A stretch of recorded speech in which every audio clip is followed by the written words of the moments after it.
Hello, friends, and welcome back to Stories About Entitled People.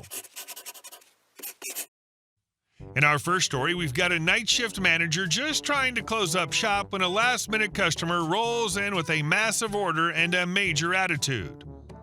But before we begin, best way to support our channel is to leave comments, like, and subscribe with a turned-on bell so you don't miss the new video every single day. Here we go.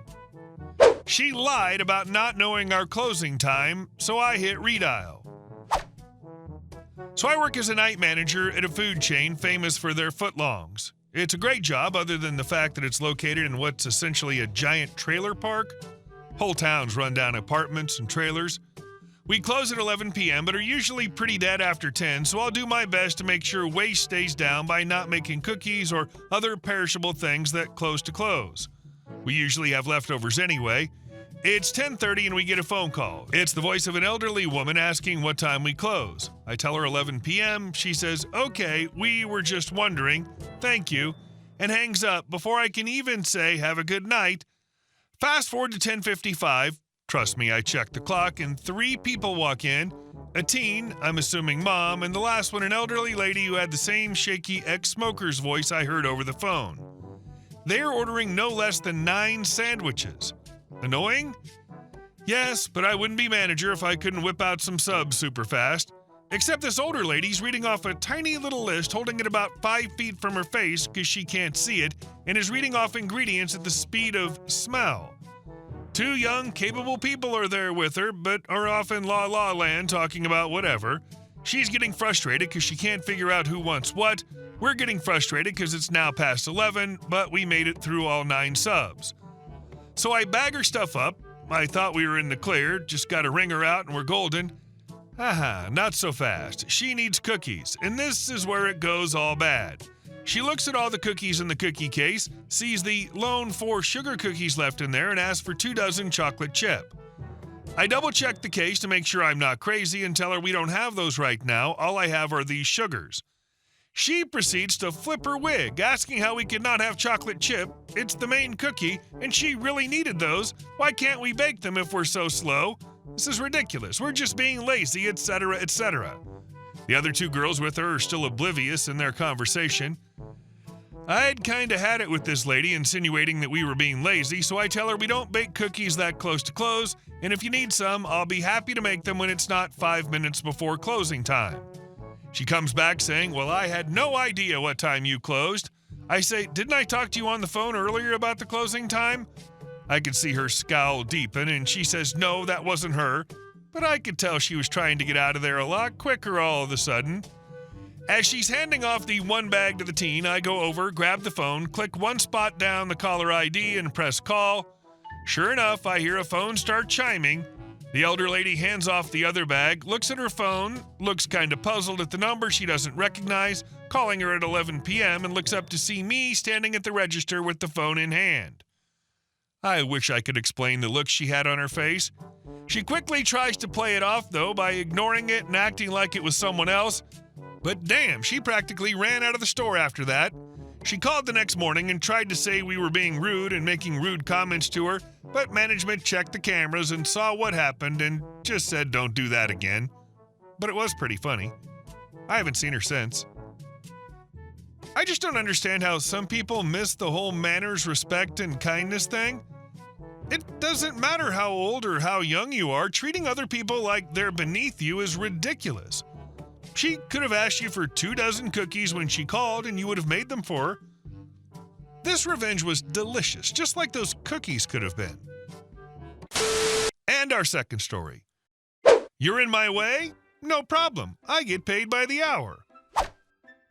So I'm a mail carrier in a tiny town, less than 800 people tiny. I'm en route yesterday, coming around an uphill turn, and Captain Jerk starts to back out from his driveway onto the road and almost hits me. I politely beep, letting him know I'm there, and he waves me the back-up wave. As a mail carrier, we're not supposed to back up more than so many feet, technically, but the preference is not at all unless there's no other option. Now, I'm on a hill at an angle, being on the technical passenger side. That made backing up unsafe. So I shake my head no. Oh, the entitlement. The disbelief on his face as he got out of his car immediately set off alarm bells. I've seen too many Karen videos. I need to back up. You can back up and let me out. I've been waiting for a chance like this. First off, sir, we have regulations against us backing up. I have several warnings posted in this van. I point to 3 different big old warning stickers saying, do not back up. Always park to where you can pull out. Avoid backing at all times.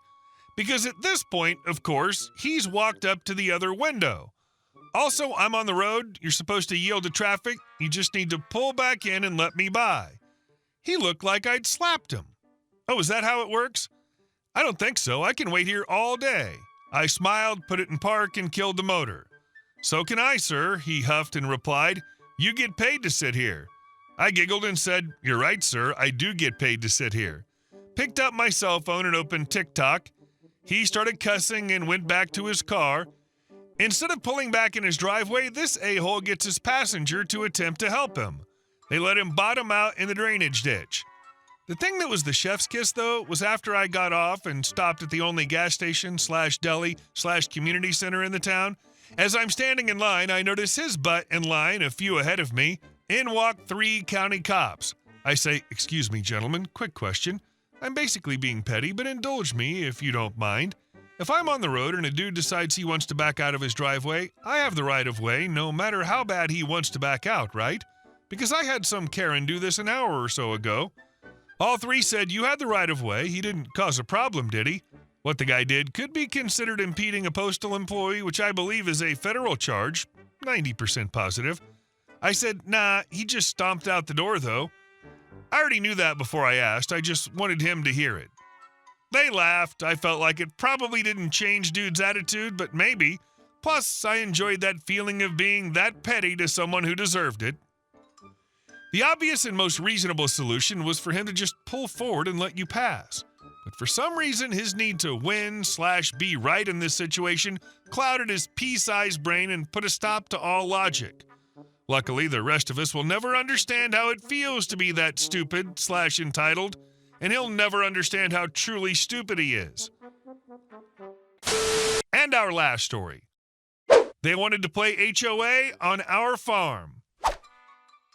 My husband and I live on his parents' farm. We've spent the last 2 years helping them renovate it, turning it back into a functioning hobby farm. The land's divided into 3 pastures. My husband uses 2, and we had been restoring the 3rd ourselves. His parents were aware and supportive of this plan, but about 3 months ago, a neighboring couple, let's call them the Petersons, approached my in-laws about renting that 3rd pasture. They had more cattle than space and said they'd pay for the upkeep to get it usable. My ILs, wanting to be neighborly and do the right thing by their church values, agreed. My husband and I were blindsided. We'd already put in work repairing fences, clearing the brush, even getting it partially reseeded. But out of respect for his parents, we kept quiet, thinking maybe the arrangement would be temporary and things could settle down. They didn't. From the moment the Petersons started using the pasture, it was like we became an extension of their rental. They complained every time I smoked on our own porch, even when it was late at night. They griped about the music I played while gardening or working around the barn, even though it was never blasting. They went to my ILs to report that we used the fire pit too often and that the smoke was bad for their kids. The fire pit is 15 yards from the pasture, and we've been using it since before they moved a single cow onto the land. Then came the kicker. I have a small yoga routine that I do inside every morning to stretch and center myself for the day. Nothing fancy, just comfortable clothes and open windows, especially since we live off the road and surrounded by trees. It's something that keeps me sane with all the work we do on the farm. That morning, I just finished my session and was folding laundry when I heard a knock at the door. It was the Petersons. Mrs. Peterson stood there with her arms crossed and a look like I'd insulted her entire bloodline. "You really ought to be more considerate," she said, "walking around in front of windows like that, doing your little poses. We have children, and I'd rather they not see such unnecessary displays." I blinked. I was in my house. "Yes, but your curtains were open. Anyone could have seen. You should really think more about what's appropriate for a family environment." Then they launched into how they paid good money for the pasture and how they'd spent time making it usable and how I was making their time there unpleasant. That's when I snapped. I told them they didn't do most of the work to make that pasture usable. We had cleared half of it before they even showed up. I told them this wasn't a neighborhood HOA. They rented a field, not a lifestyle. And if they didn't want to see me going about my life in my own home, they shouldn't be staring in my windows. If you want any shot at keeping that lease when the farm transitions to my husband, I said, you might want to stop bossing us around and start acting like the decent neighbors you pretend to be. They went straight to my in-laws and twisted the story, said I was being provocative on purpose, standing in the window and doing yoga just to rile them up, claimed I was smoking by the pasture to be petty. The usual. My husband got wind of it, and to my relief was on my side. He'd already had issues with them. He talked with his parents, and we all sat down that night to clear the air. To their credit, my in-laws apologized. They didn't realize the full extent of the Petersons' behavior and admitted they may have been too quick to accommodate them. Turns out the Petersons had already gotten a warning after calling the sheriff on my husband and a few friends fishing at the pond on the property, and they lied to my in-laws about that too. The next morning, my husband, with full support from his parents, got the Petersons on a speaker call. He politely reminded them that he was now the point of contact for all farm matters as the land was being transferred to his name. He told them that if they wanted the arrangement to work, they needed to be civil and respectful. He offered compromises, just like texting ahead if they were coming by so we'd know to keep things low-key. Mr. Peterson hung up. They didn't answer when we called back. So now we're done playing nice. My husband has already spoken to our family's lawyer about terminating the lease.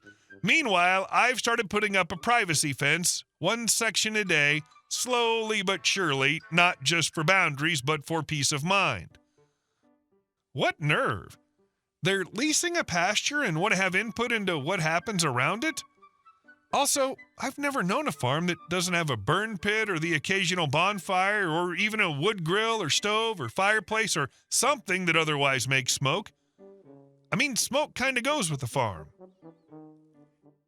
Hey guys, thank you all for watching the video. I'll see you in the next one.